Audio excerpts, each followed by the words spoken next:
Hello friends. Well bucket के client dashboard में आपका स्वागत है। इस वीडियो में हम समझेंगे कि कैसे हम वेल बकेट के क्लाइंट डैशबोर्ड में साइन अप कर सकते हैं, कैसे हम अपना केवाईसी करके वेल बकेट द्वारा बनाए पोर्टफोलियोज एंड कैटेगरीज में इन्वेस्ट कर सकते हैं, कैसे हम एक पर्टिकुलर फंड को सर्च करके उसके बारे में पढ़ के उसमें इन्वेस्ट कर सकते हैं, और क्या क्या पेमेंट ऑप्शंस हैं जो वेल बकेट हमें प्रोवाइड करता है। तो आइए सबसे पहले स्टार्ट करते हैं साइन अप से। साइन अप के लिए आपको जाना पड़ेगा client.wellbucket.in पर। वहाँ पे क्रिएट अकाउंट पे क्लिक करके आप अपनी ये सारी इन्फॉर्मेशन भर दीजिए एंड उसके बाद क्रिएट अकाउंट पे क्लिक कर दीजिए। जैसे ही आप क्रिएट अकाउंट पे क्लिक करेंगे ये आपको केवाईसी वेरिफिकेशन के पेज पे ले आएगा। यहाँ पे आपको अपना पैन नंबर डालना है एंड पैन नंबर डालने के बाद आपको क्लिक करना है चेक बटन पे। जैसे ही आप चेक बटन पे क्लिक करेंगे ये आपका डेटा जो है, आपका पैन नंबर जो है ये चेक करेगा पैन की वेबसाइट से। वहाँ पे ये आपका केवाईसी स्टेटस चेक करेगा। अगर केवाईसी स्टेटस वैलिड आएगा तो ये इसमें आपको लिख देगा। अगर आपका जो पैन है वो वेरीफाइड होगा तो वो यहाँ पे लिख देगा कि आपका केवाईसी ऑलरेडी एग्जिस्ट करता है, और अगर नहीं तो यहाँ पे आपको जैसे ये मैसेज आ गया, hey you do not have the KYC, please proceed to get it done. तो इस पर आप अब प्रोसीड पे क्लिक करेंगे एंड अब वो यहाँ पे आपसे आपकी बेसिक इन्फॉर्मेशन मांग रहा है, जैसे नाम, gender, occupation, date of birth. So once you have entered all the values, अब आपको सेव पे क्लिक करना है। यहाँ पे अब आपको अपनी सारी की सारी बैंक डिटेल्स डालनी है। तो let's get on with that. अपनी सारी बैंक डिटेल्स डालने के बाद अब आपको क्लिक करना है सेव के बटन पे। Invalid phone number.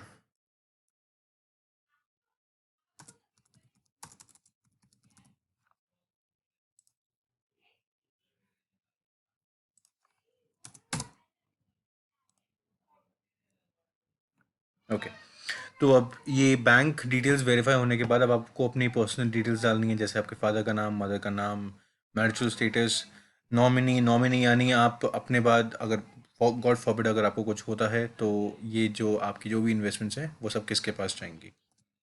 ये डिटेल्स डालने के बाद अब आपको वापस सेव के बटन पे क्लिक करना है। यहाँ पे अब आपको अपनी एड्रेस डिटेल्स डालनी है। एड्रेस डिटेल्स डालने के बाद again click on next. Now यहाँ पे आपको अपना passport size photograph, PAN card और एड्रेस प्रूफ यानी driving licence, voter ID card, passport या आधार कार्ड, आपको वो अपलोड करने हैं। सो लेट्स अब वो अपलोड करते हैं। डॉक्यूमेंट्स अपलोड करने के बाद आपको अपलोड बटन पे क्लिक करना है एंड ये आपको एक सक्सेस का स्टेटस दे देता है। उसके बाद क्लिक नेक्स्ट। नाउ अब आपको एक वीडियो रिकॉर्ड करके अपलोड करनी है, जिससे आपको सिर्फ अपना कि आपने पैन और आधार कार्ड होल्ड कर रखा है एंड आपको वो चीज़ का सिर्फ एक वीडियो बना दी है, छोटी सी 5 सेकंड की। That's done and click on upload. Video uploaded successfully. Now click next. यहाँ पे आपको अपना सिग्नेचर, जो भी आपको अपना सिग्नेचर स्टैम्प है वो यहाँ पे करनी है। Let's get on with. Signature करने के बाद click on upload and done. अब आपका अकाउंट जो है वो एक्टिवेट हो चुका है। Now click on invest now. अब यहाँ पे आपके लिए वेल बकेट ने कुछ एक पोर्टफोलियोज और कैटेगरीज बना के रखी हैं, जैसे high growth, tax saver, large cap, mid cap, small cap, short term, की सारी कैटेगरीज हैं। इसके अलावा ये पोर्टफोलियोज हैं जो वेल बकेट की एक्सपर्ट टीम ने आपके लिए शॉर्टलिस्ट कर रखे हैं। हर एक की अपनी खुद की एक वैल्यू है कि उसको किस हिसाब से वो काम करना चाहता है, किस हिसाब से वो काम करेगा। तो आप उस हिसाब से अपने नेचर के हिसाब से या फिर आप इन्वेस्टमेंट स्टाइल के हिसाब से आप उसको सिलेक्ट कर सकते हैं। अब अगर आपको कोई फ़ंड सिलेक्ट करना है तो वो अब आप कैसे करेंगे। जैसे मुझे इन्वेस्ट करना है मेरा एसेट लार्ज कैप फंड में, तो वो मैं यहाँ पे डालूँगा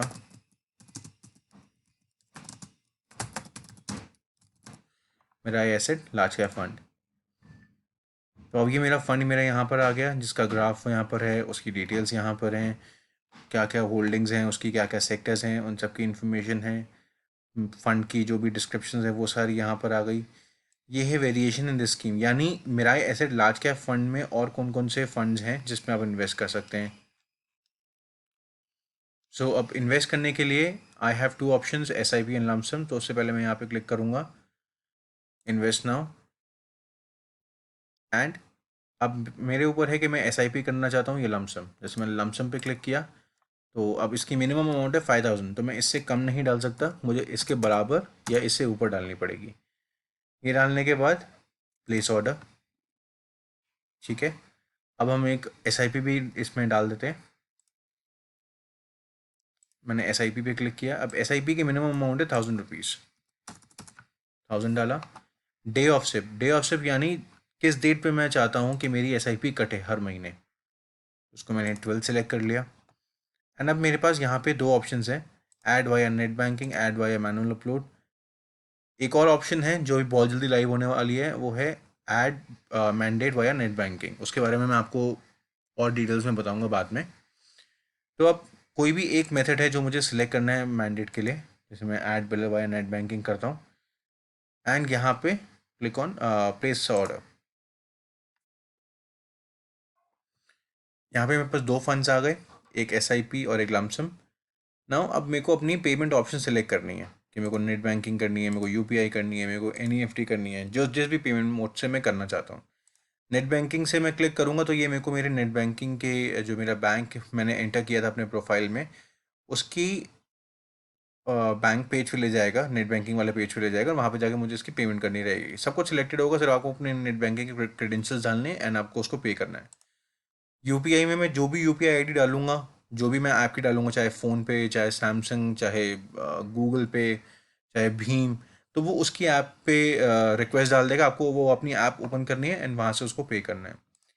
NEFT RTGS करने के लिए यहाँ पे कुछ एक इंस्ट्रक्शंस हैं जो आपको रीड करनी है, कि आपको जो ट्रांसफ़र करना है वो आपको फंड्स ट्रांसफ़र करने हैं इस अकाउंट पे, या आपको IFSC कोड अपने नेट बैंकिंग में ऐड करना है। एंड ऐड करने के बाद एज ए बेनिफिशियरी जब आप ऐड करेंगे तो आपको वहाँ पे ये फंड्स ट्रांसफ़र करने पड़ेंगे जो भी आपके कार्ट में है। अगर यहाँ पे 3 और फंड्स होते हैं जिसकी वैल्यू 5-5 हज़ार है, तो वो 15,000 से और वैल्यू उसकी बढ़ जाएगी। तो जो भी आपकी कार्ट वैल्यू है आपको वो इस पे ट्रांसफ़र करने पड़ेंगे एंड आपको बदले में एक रेफरेंस नंबर मिलेगा। वो रेफरेंस नंबर या UTR नंबर आपको यहाँ पे एंटर करना है। जैसे मेरे पास एक UTR नंबर है, ये एंटर करने के बाद अब मुझे क्लिक करना है पे। तो जैसे ही मैं पे क्लिक करूँगा, ये बॉम्बे स्टॉक एक्सचेंज पे सारी रिक्वेस्ट प्लेस करेगा, यहाँ पे लिखा भी है।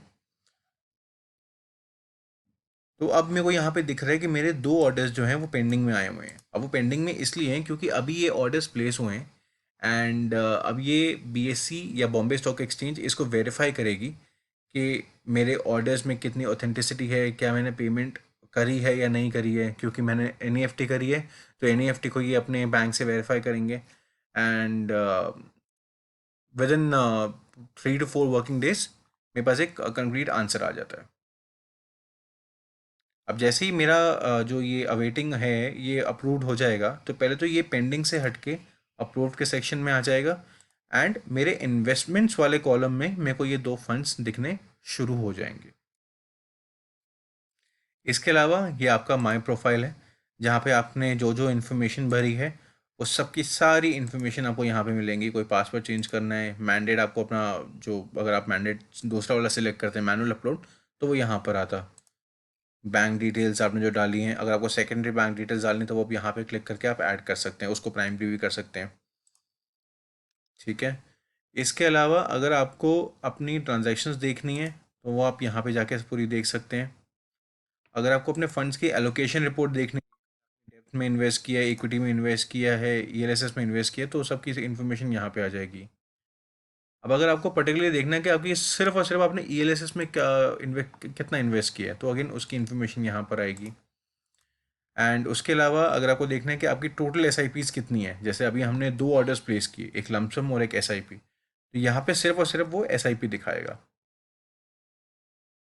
इसके अलावा हमने आपके लिए कैलकुलेटर्स बना रखे हैं, SIP लमसम फाइनेंशियल कैलकुलेटर, ताकि आपको कभी भी कोई भी अपनी कैलकुलेशन करनी है कि आपको अगर आपको एक फिक्स अमाउंट है कि 5,000 आपको इन्वेस्ट करना है, तो आपको 5,000 10 साल बाद कितने रिटर्न देगा, तो वो आप यहाँ से कैलकुलेट कर सकते हैं। सेम लमसम कि आपके पास 1 लाख रुपए आज की डेट में, तो 10 साल बाद वो कितना हो जाएगा।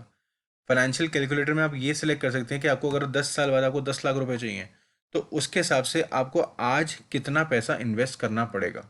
फंड आप चूज करेंगे, लेकिन ये सिर्फ आपको एक वो SIP अमाउंट बताएगा कि इतना आप अमाउंट डालिए ताकि आपको 10 साल बाद इतना रिटर्न मिल सके।